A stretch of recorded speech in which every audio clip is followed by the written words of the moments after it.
Hello, ladies and gentlemen, and welcome to another episode of She Said, He Said. I'm your host, Rob. I have my special guest with me once again, Neka. Hey. It's Wes. Neka And and it's Wes are back. Nika. Neka and Wes are back. We had such fun last time that I said, hey, I want to have you guys back and do another show about another topic. And of course, she's my best friend, so she said yes. And her husband's awesome. He's my brother-in-law, so he said yes as well. All right. Brothers-in-laws.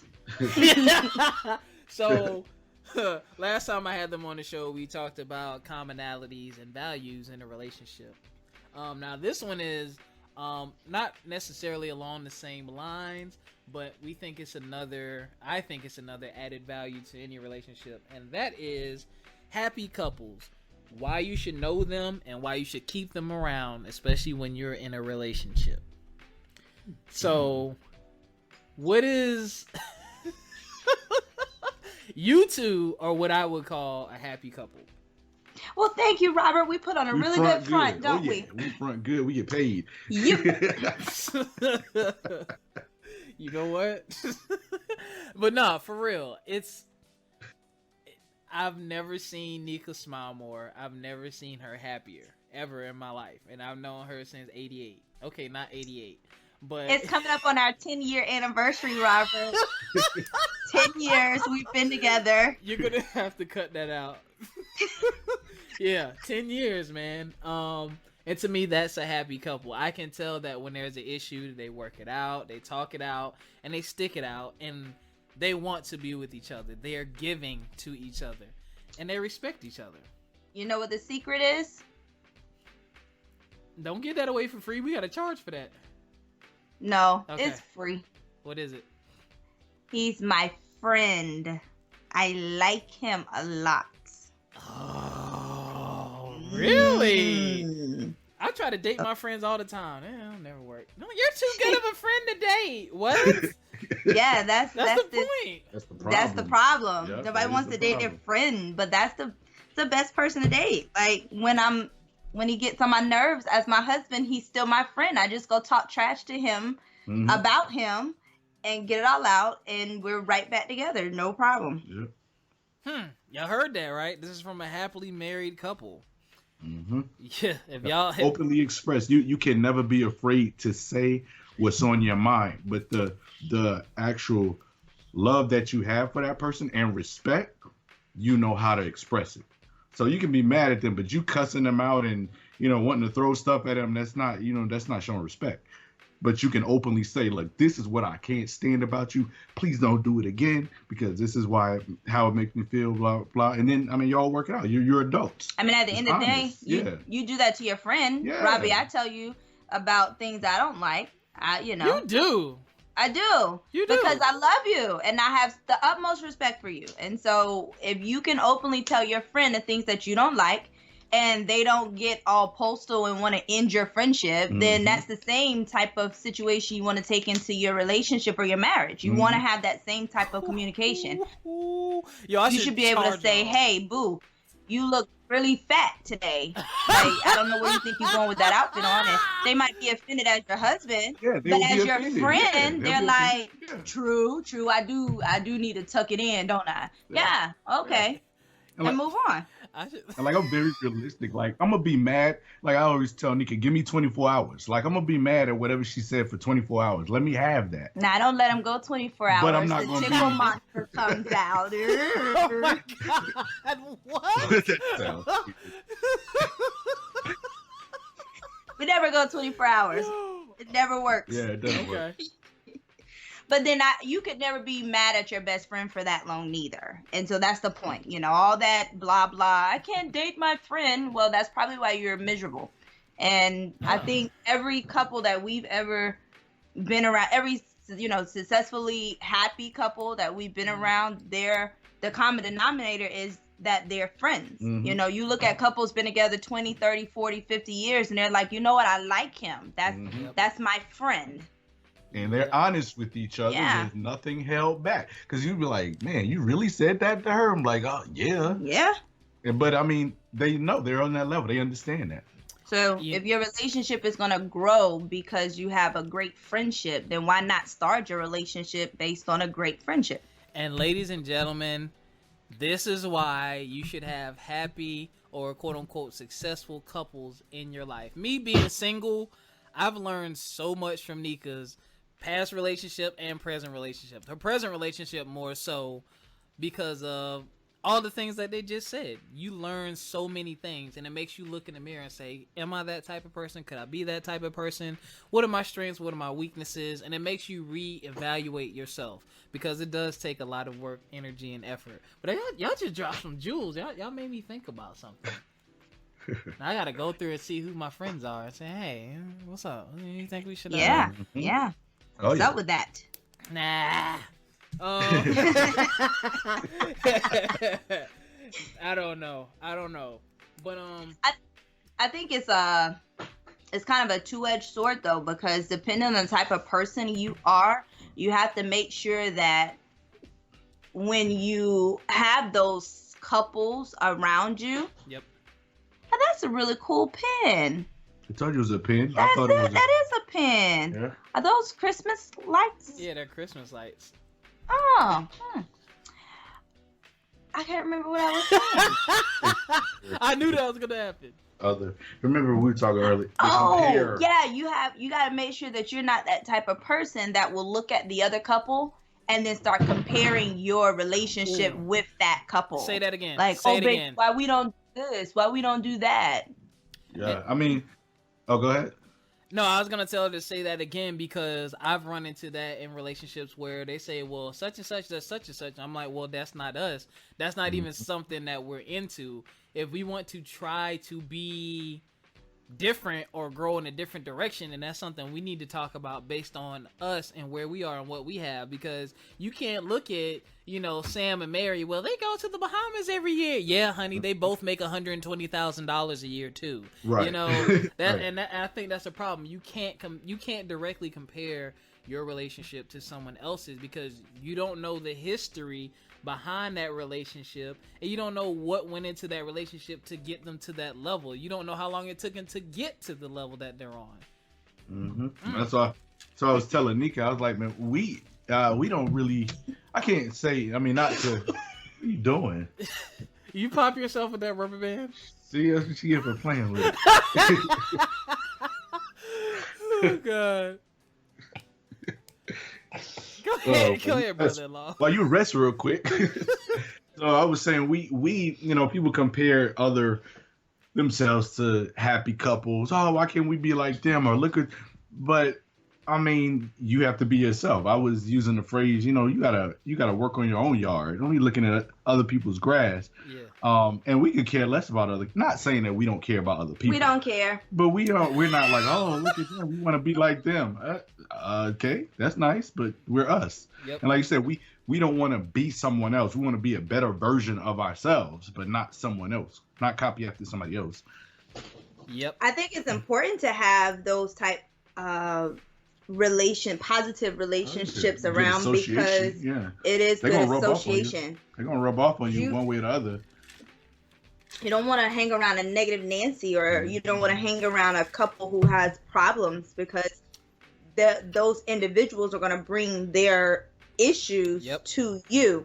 And they're going to kill your vibe. They sure are. They sure do. They'll do it every time. And then she's going to be talking to your girl, and he's going to be man, look, dog, let me tell you about these shits, dog. And then you're going to start getting thoughts and feelings that you never even had before, that you don't even need to have, all because of that outside influence. That's a shame. And I feel like love is important. I feel like we don't see enough love being expressed and shown on a day-to-day basis. There's more negative. There's more negative in the world, than positive that we normally see. And I think also, oh my God, she's holding up a heart. And I think that having those couples, those positive couples, can help you through the bad times too. Like if I'm going through something with my girl or something, or if I was, when I was in a relationship or something, I knew I could call someone like Neka, who is, number one, not just in a good relationship, but number two, is a good friend, because a good friend will tell you about yourself. They'll say, look, based on what you just told me, I know you. So you probably did this, that, and the third. Because, a lot of the times when we mess up or there's an issue, we like to tell about 60% of the story, and that 60% is typically the other person doing all kinds of stuff. Yeah. So I try not to be that way, but I've gotten better at it. I try not to be that way though, but that's another reason why. Because my thing is this: you need to go to an expert. Doesn't really exist in this case, but you want to go to an expert. You know what I'm saying? If I got a problem with my car, I'm not going to go to the grocery store. Just like if I have a problem in my relationship, I'm not going to go to somebody who's single. I need to talk to people who are in good, happy, healthy relationships to the extent that I know of, that I trust, because they're going to be the ones who know the pitfalls. 9 times out of 10, they're going to be the ones who have been through or are going through that, and they're going to be the ones that say, hey, look, 1, 2, 3, 4, 5. And the funny thing is, this is the funny thing. I know more than one, quote unquote, happy or successful couple. And when I was having certain issues in a past relationship, they told me the same things. They don't even know each other. Like, one literally lives in a different part of the country. And I would ask one, who was married something, and we'd have like an hour-long conversation. Now I would talk to another dude and another dude. And it's like, yo, they're all saying the same thing. So, that's something that you can't put a price tag on right there. Oh, yeah. I think it's important to establish what is the person's idea of a successful and happy couple too, because I was thinking about my previous relationship. His idea of a successful couple was very obscure. So the insight and the advice that came from came from his end was never, clearly it didn't work. So it's kind of like, do you establish that when you're, in the beginning of your relationship? Or, I guess we're talking about marriage. So do you establish that at the beginning of your marriage? Or, how do you come about saying, hey, this is someone who we can go to, who's going to have an unbiased opinion, who's going to give it to us straight up like it is, and I don't have to worry about their, ideas of marriage and relationship versus ours. Because you can have a successful couple who their idea of success is, oh girl, that man gonna do what he want to do, just leave him alone. Whereas Neka not gonna tolerate that, because you ain't about to do whatever you want to do up in here. That's not why we together. That is true. If you're gonna do whatever you want to do, then you go do that by yourself. While we're together, we're doing what we want to do. Like that I becomes we. And so I think you really have to figure out, who is the go-to person, what couple has the same values that you have, or the same values that you're trying to exhibit in your relationship. Because to get advice from someone who doesn't care, to get advice from a couple that's swinging, and you don't swing, is not, that they're happy, they're successful, but we're not on the same page. This is true. I have something to say about that, but we got to take a little quick commercial break. We will continue talking about that when we get back. Don't go anywhere. Stay with us. She said, he said. All right, we are back. What? You missed the burp. I burped. No, they didn't want to hear that. All right, we're back. And what Neka was just talking about was basically, how do you know someone is a true go-to couple? And for me, I think you learn it as you get older, because once you get older, well, I would hope that once most of y'all get older, you start weeding out associates and friends. You know what I mean? Like, I don't have very many people that I call friends, and I know I'm honest with myself. I know I'll call a spade. I know who I can go to. Like Neka, there's you, and there's maybe about 4 go-to couples. I have one family member that I'll go to. I have a cousin, I have you, and I have about 1 or 2 more couples, but that's it. The other people, they're still my friends, but I look at that type of relationship and my personality type and his personality type, and I kind of like put myself in their shoes and say, I think that's the kind of relationship I'm going to end up in. So you got to kind of weigh that. That's a personal thing that you have to weigh. But like you said, you can't do it. Like, if your homeboy is always dogging his girl, you don't want to call him, of course. You know what I mean? You probably want to call the homeboy you probably want to call somebody who's going to tell you what you don't want to hear, but you need to hear it. Right. That's probably the perfect person to call, and that's what I did. That's why I get scared before I call Neka sometimes for advice because I know. Oh yeah, she gives it to you real, whether you want to hear it or not. Like, Robbie, what did you do? But I don't You never. in that purple shirt. Yeah. Really? Yo, I can't believe you said that. All right, moving. I gotta tell you something after this show. Don't bring up the purple shirt, please. Worms. It's just a shirt. But anyway, moving forward. That is too funny. Moving forward, back to happy couples. So what do y'all have any happy couples that y'all talk to or hang out with? Yeah, we do. We got a couple of them. What? And the ages range. Uh-huh. So they're not always close to our age. The best ones to talk to are the ones who've been together for like years and they're in their 60s and 70s. Like those are the straight up. Oh yeah, they're the best. Oh man, they're the best because they tell you like it is. Like they don't cut any corners, and they'll even tell you about yourself. Like they're like, look. Matter of fact, one that comes to mind, the first question he asks when there's a little tribulation or trials that we're undergoing in our relationship, and he's like, "Well, are you still doing it?" That's his question. Not that it's the answer to everything, but he's like, well, so many people use that. What they say, they use sex as a weapon, or they use it as a matter of punishment. They do. And he recognizes that, and he's like, look, it don't matter how upsetting the situation is or how long you guys have, been dealing with your issues.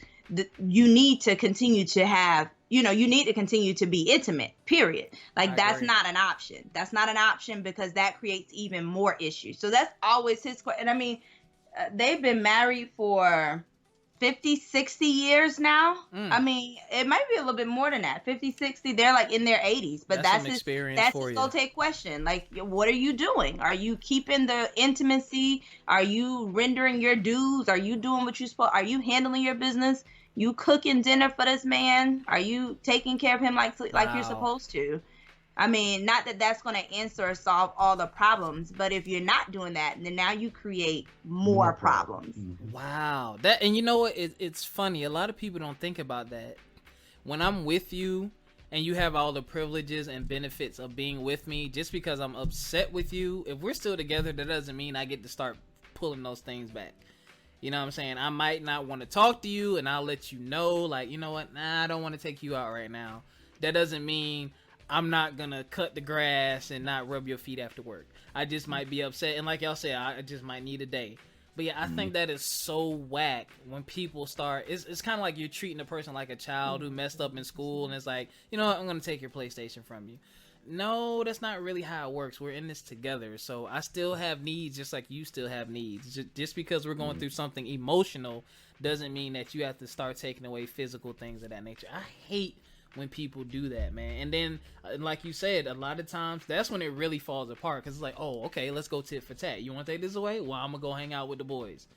Or I'm going to go hang out with the girls. And those urges and desires that you have don't go away just because the person laying next to you ain't giving it to you. So now you open up a door for somebody else to come in. Then you got a problem. So, it's a lot of things that we learn from our older couples, been together 20 to 50 years. Like, they are amazing. I gotta find me one of those.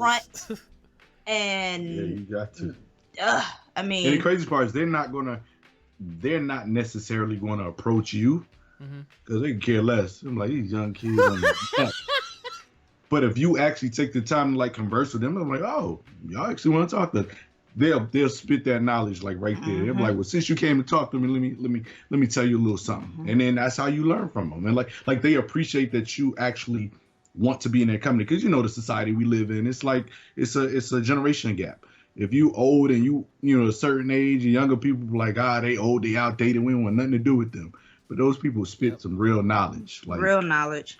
And Yeah. Like, I mean, at the end of the day, we're trying to get to where they are. Right. And so they're the best people to tell us how True. they got to that point. So, True. yeah, I mean, they're phenomenal. And I think having couples around and our age, age and around our age, are positive. positive it's good too. Yeah. So You gotta find the right ones. you gotta have Yeah, a you gotta- variety, a good variety. Yeah. I have an older couple. They're not too much older though, because my cousin's a little older than me. Then my uncle, who's much older than me, of course. Yeah, but I need to find one of those old couples like that where they both still alive at least. That's hard to find. That's hard to find. That's true. But yeah, that, I mean, again, ladies and gentlemen, those of you listening, you know, you gotta choose these people wisely. But they're very, very, very, very, very helpful. Like, I'm learning right now. Like, Neka, where'd this level of intelligence come from? Like, you've always been a little brainiac, but this is a whole nother level. It's a whole new you. I beg your pardon. Together we upgraded. Here he Yeah, goes. yeah, that's true. I upgraded her. Oh God. I you know what? I agree. No, No. he hasn't made you a better person. Who? Equal. Your husband, he hasn't made you a better Did person. my husband make me a better person? Help you to become a better The Lord helped me to become a better person. Oh, the ultimate inarguable answer. Yeah.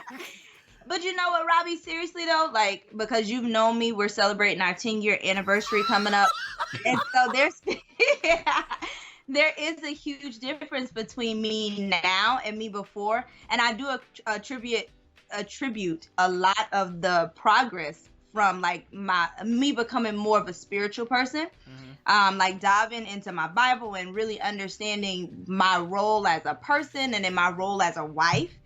You know, it helps you to respect the arrangement, the marriage arrangement and the relationship arrangement, you know, in general. And so just evolving as a person, and understanding my standards spiritually and my standards of you know, what I've created as a buffer. You know, this is what I'm going to do. This is what I'm not going to do. This is what I'm going to deal with. These are the people I'm going to hang around. These are the type of personalities I want in my circle. Right. And like weeding those things out, it significantly helped to be a better person. And I think as a woman and as a man, if you want to get to that place in life, you're going to have to go on some sort of spiritual journey.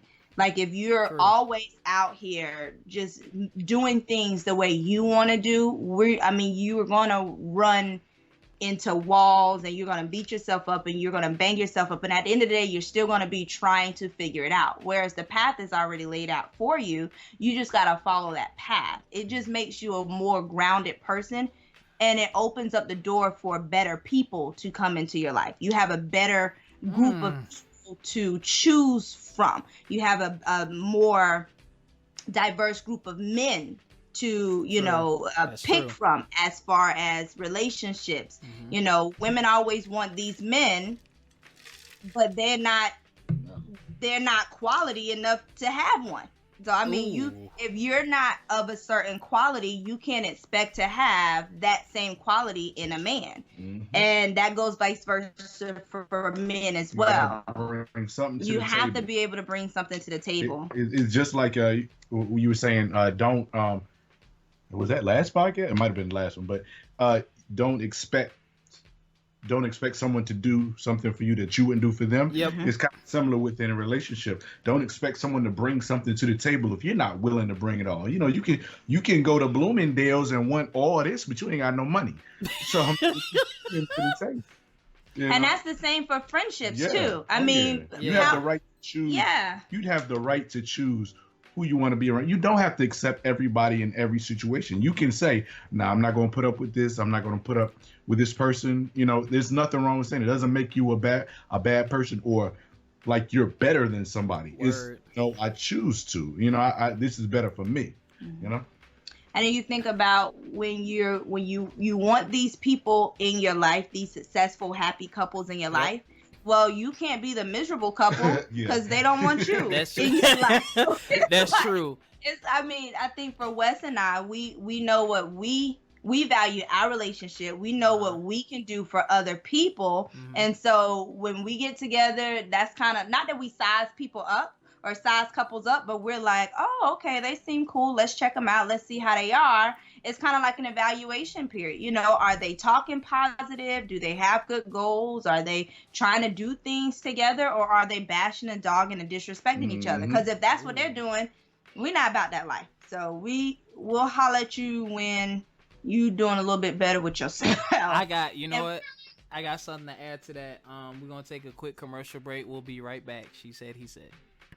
All right, we are back. To the point that you made earlier, about spirituality and how people say they want certain things but they're not ready themselves. Another thing that people need to think about is just because you meet someone, you know, you got your stuff together, you feel like, you know, you're deserving of, and you meet someone who looks like they have their stuff together, that's really where the work begins. You found each other, which can be difficult at times to find a good person, but once you do, that's where the work begins, because now it's like, okay, now we have to work together. Like, your good stuff and my good stuff might not necessarily be a good mixture of stuff. And that's where the work, I think, really truly begins. So you can't be out here saying you want something and not be willing to work on it. And again, this is why having those happy couples and successful couples around you makes sense, because they've been through it. You know what I'm saying? You're traveling down a path that you've never been down before. You know, just because you've dated before, you have not dated this person. So you're going to come running, because like my last girlfriend and the one before that, two totally separate situations. I was a different age, and the issues I had in one relationship did not parallel the other. There was things that I just had no idea about. Like, I literally questioned my sanity at times, and I had to call some people. I'm like, look, bro, I know I don't normally talk to you about this stuff, but like, what's going on? And some of the stuff he was like, yo, you got to do this. Some of the stuff he was like, you got to do that. Some of the stuff he was like, yo, that's just women. Like, it was just, because I try to base everything off logic, and love is not logical. It's illogical. You can't predict it. You can't define it. You can't put it in a little itty bitty box and say this is what it is. It changes. It evolves. So that's something I really truly learned, and I just had to adjust to. But I'm very, very thankful for the happy couples I have in my life, because they give me hope in saying, you know what, the future Mrs. Beep is out there somewhere. So she's out there somewhere. No, I didn't call you a cuss word, future wife. I just didn't say my name. But yeah, I appreciate you guys. Thank you, and continue to put good out in the world and dropping these jewels for people like me. Y'all got anything else on this topic? Just the principle that, you know, good association always helps. You know, people say birds of a feather flock together. So whoever you are around, you're gonna pick up something from them, the good, the bad, the ugly, all. So just keep that in mind whenever whoever you choose to associate with, you know, especially when you're in a relationship, because that's when it gets real, you know, it gets real touchy. So you're gonna absorb, so make sure you absorb something from good couples, you know, and be a good influence yourself. And if you can't figure out who it is in your circle that isn't the best influence, it's probably because it's you. So you might want to do a self-evaluation of yourself. And you're like, if everybody else is top notch, you might want to look at yourself, you know. Moral of the story, don't be the bad couple. Yeah, don't. Yeah. All right, y'all. Thank you for joining me once again. We had Neka and Wes. Thank you, guys. Love you. All right. Take care. Bye. We'll see y'all next time on She Said, He Said. Peace. All right.